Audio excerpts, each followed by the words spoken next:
కృష్ణా జిల్లా మైలవరం నియోజకవర్గంలో వసంత కృష్ణ ప్రసాద్ ప్రచార పర్వంలో దూసుకుపోతున్నారు. నియోజకవర్గంలోని గ్రామాల్లో ప్రచార యాత్రలు నిర్వహిస్తూ వైసీపీని గెలిపించాలని ఓటర్లను అభ్యర్థిస్తున్నారు. ప్రచార యాత్రలో భాగంగా జీకొండూరు మండల పరిధిలోని కట్టుబడివారిపాలెం, ఆత్కూరు, చేగిరెడ్డిపాడు, కందులపాడు గ్రామాల్లో వసంత కృష్ణ పర్యటించారు. ఈ కార్యక్రమంలో మంత్రి ఉమా సోదరుడు దేవినేని చంద్రశేఖర్ కూడా పాల్గొని వసంత కృష్ణను గెలిపించాలని ప్రజలను కోరారు. ఈ సందర్భంగా ప్రజలను ఉద్దేశించి మాట్లాడిన వసంత కృష్ణ మరోసారి మంత్రి ఉమా పనితీరుపై నిప్పులు చెరిగారు.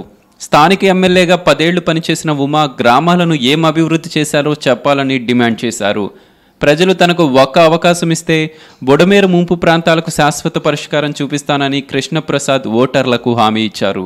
దీంతోపాటు కందులపాడు గ్రామంలో శ్మశాన వాటిక సమస్య పరిష్కార మార్గం చూపిస్తానని చెప్పారు. ఈ ప్రచార యాత్రలో స్థానిక వైసీపీ నేతలు, కార్యకర్తలు, గ్రామాల ప్రజలు పెద్ద ఎత్తున హాజరయ్యారు. వైఎస్ఆర్ కుటుంబ సభ్యులకు అందరికీ నా నమస్కారం అమ్మా. మీ అందరు ఆశీస్సులు, అండదండలు కావాలని చెప్పి ఈరోజు మీ ముందుకు రావటం జరిగింది. మీరందరూ ఆలోచించండి. ఆనాటి రాజశేఖర్ రెడ్డి గారి ప్రభుత్వ పాలనలో అభివృద్ధి కార్యక్రమాలు అమలు చేశారు. మీరందరూ ఆలోచించండి. ఈనాటి ప్రభుత్వం కేవలం జెండా గడితేనో, బ్యానర్ గడితేనో సంక్షేమ పథకాలు అమలు చేస్తా ఉన్నారు తప్పితే అర్హతల్ని ప్రమాణంగా తీసుకోవాలా. అంతేకాదు, ఇచ్చిన హామీలకి కట్టుబడిన వారు రాజశేఖర్ రెడ్డి గారు. ఆ రోజు రాజశేఖర్ రెడ్డి గారు అధికారంలోకి రాగానే అందరికీ రైతు రుణమాఫీ చేశారు. అట్లాగే విద్యుత్ బకాయిలుంటే ఒక్క రోజుతో మాఫీ చేశారు. పేదల బిడ్డలు ఈ రోజు రాష్ట్రంలో వేలాది మంది డాక్టర్లు, ఇంజనీర్లు అయ్యారంటే ఆ మహానుభావుడు పుణ్యమే. ఫీజులు రీఎంబర్స్మెంట్ పెట్టి పేదల బిడ్డల్ని చదివించిన ఘనత రాజశేఖర రెడ్డి గారికి దక్కుతుంది. అలాగే పేదలకి కష్టం వచ్చినప్పుడు నేను అండగా ఉన్నానని చెప్పి ఆరోగ్యశ్రీ పథకాన్ని భారతదేశంలో మొదటిసారి పెట్టి పేదలకి భరోసా కల్పించిన వ్యక్తి రాజశేఖర రెడ్డి గారు. కానీ 2014 ఎన్నికల్లో బాబు వస్తే జాబ్ వస్తుందని 650 హామీలు ఇచ్చి గెలిచి మంత్రి అయ్యి వాళ్ళ ప్రభుత్వం అధికారంలోకి వచ్చి, అంతకుముందు ఈ కట్టుబడివారిపాలెంలో కాలుష్య సమస్య ఉంది, దాని నుంచి నేను బయటపడేస్తాను, నేను అండగా ఉంటానని చెప్పి ఈ రోడ్డు మీద బోల్డ్ సార్లు కూర్చున్నాడు, ఉచిత ధర్నాలు చేశాడు. ఈ గ్రామాల్లోకి వచ్చి ఈ రోజు ఏదో రాజశేఖర రెడ్డి గారిని విమర్శిస్తున్నాడు, వసంత కృష్ణప్రసాద్ విమర్శిస్తున్నాడు, లేకపోతే జగన్మోహన్ రెడ్డి గారిని విమర్శిస్తున్నాడు. నువ్వు ఈ గ్రామానికి ఇచ్చిన హామీ ఏమైంది? వీళ్ళు కాలుష్య కూరల్లో చిక్కుకున్నారని నువ్వు చేసిన ధర్నాలు ఏమైనాయి? నువ్వు మంత్రి అయిన తర్వాత దాని మీద ఏ రకమైనటువంటి కార్యాచరణ చేపట్టావని చెప్పి ఉమామహేశ్వరరావుని ప్రశ్నిస్తా ఉన్నా. ఎందుకంటే ఏ ఎండకా గొడుగు పట్టేవాడు దేవినేని ఉమామహేశ్వరరావు. అబద్ధపు మంత్రి ఈ రాష్ట్రంలో ఎవరు ఉన్నారంటే దేవినేని ఉమామహేశ్వరరావు.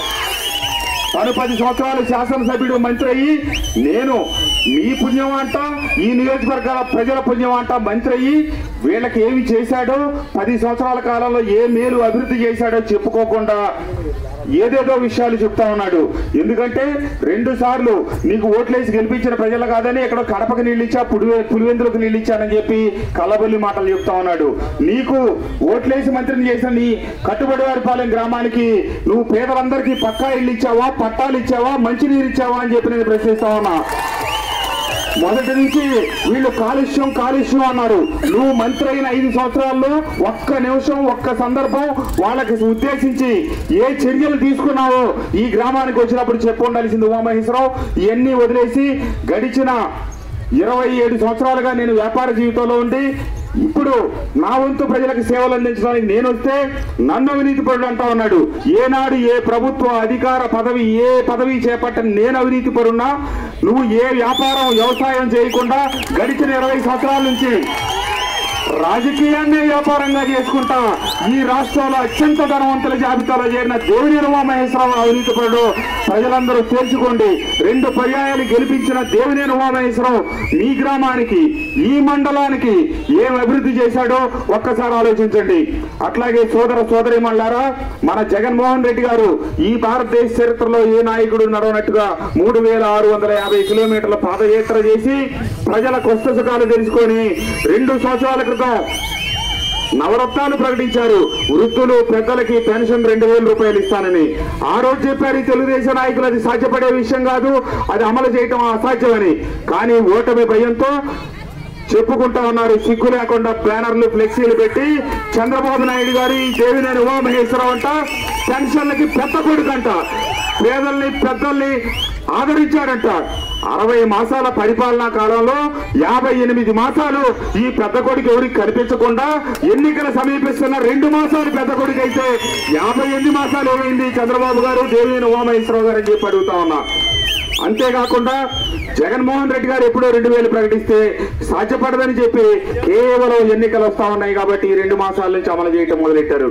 కాబట్టి జగన్మోహన్ రెడ్డి గారు ఈరోజు చెప్తా ఉన్నారు నేను అధికారంలోకి వస్తే, ఎందుకంటే రాజశేఖర రెడ్డి గారి బిడ్డ రాజశేఖర రెడ్డి గారు ఆ రోజు 2004 నుంచి 9 దాకా అధికారంలోకి ఉండి ఆయన ఒకటే చెప్పారు, నా పరిపాలనా కాలం మీకు నచ్చి నేను చేసిన పనులు మీకు ఉపయోగపడ్డాయి అనుకుంటే కనుక ఈ 2009 ఎన్నికల్లో నాకు ఓట్లేయండి, అంతేగాని నేను ప్రత్యేకంగా 2009లో ఈ హామీలు ఓట్లేదని చెప్పి అడిగితే పేద ప్రజలందరూ ఓట్లేసి గెలిపించారు. కానీ ఈ చంద్రబాబు గారి ప్రభుత్వం 650 హామీలు ఇచ్చి ఏది అమలు చేయకుండా ఎన్నికలు సమీపిస్తా ఉంటే కొత్త హామీలు వందలాది హామీలు చెప్తా ఉన్నారు.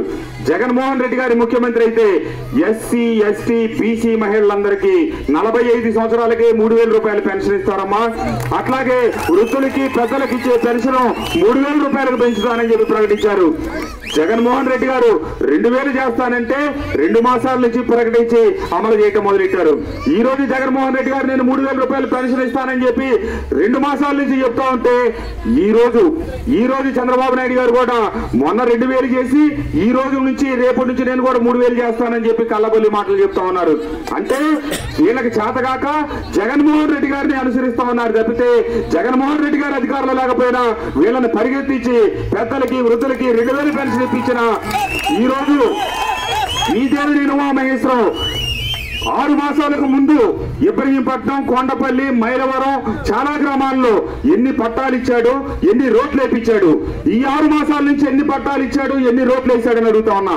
ఎందుకు అంటే ఇతను 4.5 సంవత్సరాలు తనకు ఓట్లేసి గెలిపించిన మంత్రిని చేసిన ఈ నియోజకవర్గాన్ని 9.5 సంవత్సరాల పాటు వదిలేసి పక్క నియోజకవర్గాలు పునర్విభజన జరుగుతుంది అక్కడికి వెళ్ళి పోటీ చేయాలని అన్ని సర్వం సిద్ధం చేసుకొని పునర్విభజన జరక్క గతి లేక మళ్ళీ ఇక్కడ పోటీ చేస్తా ఈ 6 మాసాల నుంచి మళ్ళా కళ్ళబొల్లు మాటలు చెప్తూ హడావుడి చేస్తూ వైఎస్ఆర్ కాంగ్రెస్ పార్టీకి వసంత కృష్ణప్రసాద్ కి భయపడి ఇక్కడ వచ్చి చెప్తా ఉన్నాడు.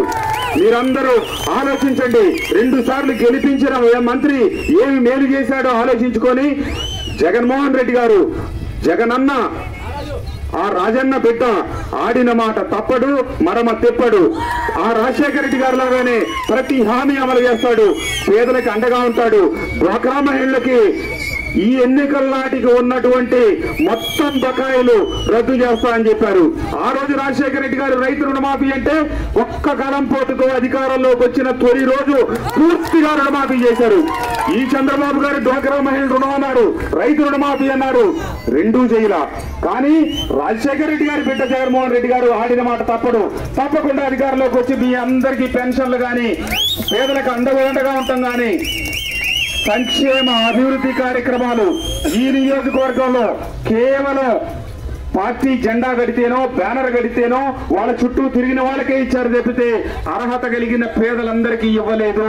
వైఎస్ఆర్ కాంగ్రెస్ పార్టీ అధికారంలోకి వస్తే అర్హతలే ప్రామాణికంగా తీసుకొని అర్హత కలిగిన ప్రతి పేదకి సంక్షేమ పథకాలు అమలు చేస్తామని తెలియజేస్తూ ఈ రోజు ఈ కార్యక్రమానికి చేసినప్పుడు సాదర స్వాగతం పలికిన అక్క చెల్లెలకు సోదర సోదరీమణులందరికీ నా హృదయపూర్వక ధన్యవాదాలు, నమస్కారాలు తెలియజేస్తూ